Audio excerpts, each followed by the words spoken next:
Hey guys, welcome back to Helen Unfiltered. I'm Cassidy, and today we're wrapping up our series with a really interesting twist. What if Helen of Troy was reclaimed by feminist writers and thinkers? We spent the last few episodes talking about how her story has been warped and twisted by the men around here. But today, we're flipping the script and looking at how modern women have started to take control of her narrative. And I've got my friend Braylon with me today to dive into this topic. Braylon, Clement, you're a huge fan of feminist literature, so I'm super excited to hear your thoughts. Hey, yeah, I'm super pumped to be here. I think Helen is such an interesting case for modern feminists because she's been both a victim of patriarchal systems and a symbol of the way women's stories get told, or not told. Totally! Let's start with how Helen's been reclaimed in modern literature. You're a big reader. So I know you've read a ton of books that give Helen more agency. What's the deal with that? Okay, so the most obvious is A Thousand Ships by Natalie Haynes. In that book, Haynes tells the Trojan War from the perspective of women. Like, not just Helen, not just Helen, but all the women who were affected by the war. It flips the entire narrative. Helen isn't just this passive character being dragged to men. Can I restart this whole section? Yeah. Okay, so the most obvious one is A Thousand Ships by Natalie Haynes. In that book, Haynes tells the Trojan War from the perspective... I can't talk anymore. I genuinely can't. Okay, so the most obvious one is A Thousand Ships by Natalie Haynes. In that book, Haynes tells the Trojan War from the perspective of women. Like, not just Helen, but all the women who were affected by the war. It flips the entire narrative. Helen isn't this passive character being dragged around by men. She's also shown as a woman trapped in a tough situation. She's still the one who starts the war, but she's more of a tragic figure than this villainous temptress. That sounds so different from how we usually hear about her. Like, Aeneas and Paris are usually the ones getting all the action. But this version gives Helen back her voice? Hold up. Exactly. And then you've got books like The Silence of the Girls by Pat Barker, which isn't directly about Helen, but it does focus on the female characters who were taken as slaves after the war. It shows... I can't stop laughing. It shows how these women were used by the men as pawns, but it's also about how they find their strength and agency. Helen is a kind of catalyst for all this, so her story is really important, even if she's not the main character. I love that. These stories are showing women who are usually just sidelined as victims, but now they're getting to speak up and be more complex. It's like Helen is no longer just a plot device in someone else's story. Exactly, and I think it ties into this bigger conversation about how women's stories are always shaped by men. For centuries, Helen's story has been about what the men in her life did. Like, it's about Paris stealing her away from Menelaus. Hold up.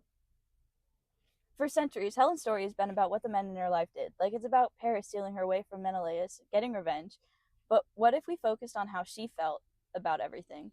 Was she just following orders? Was she the prisoner of her own beauty?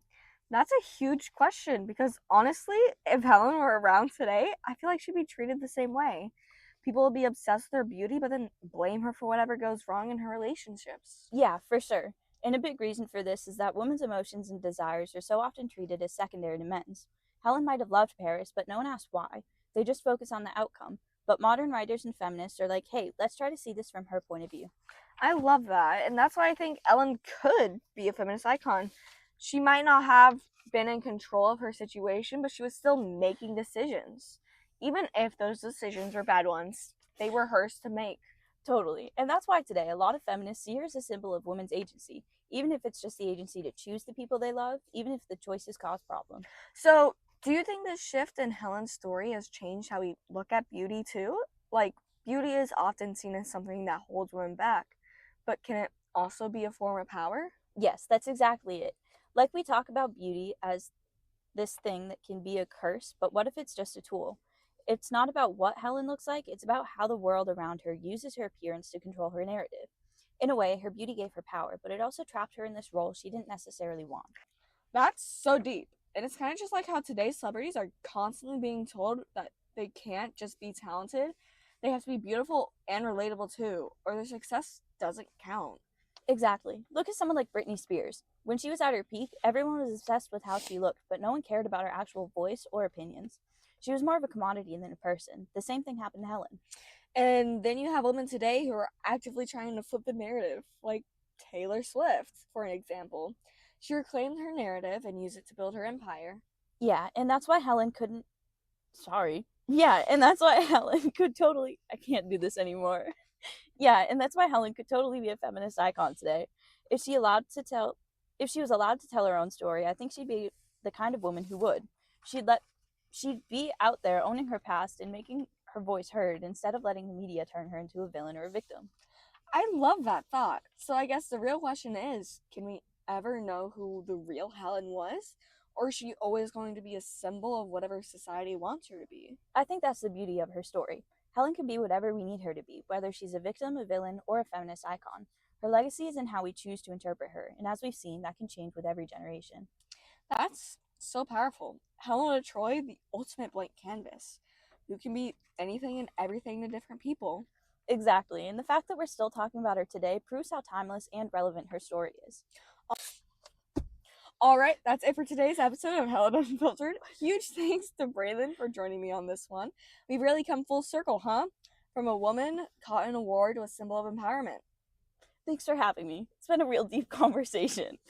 And that wraps up our series. Thanks to everyone who tuned in. Remember, no one can define your story but you. See you next time.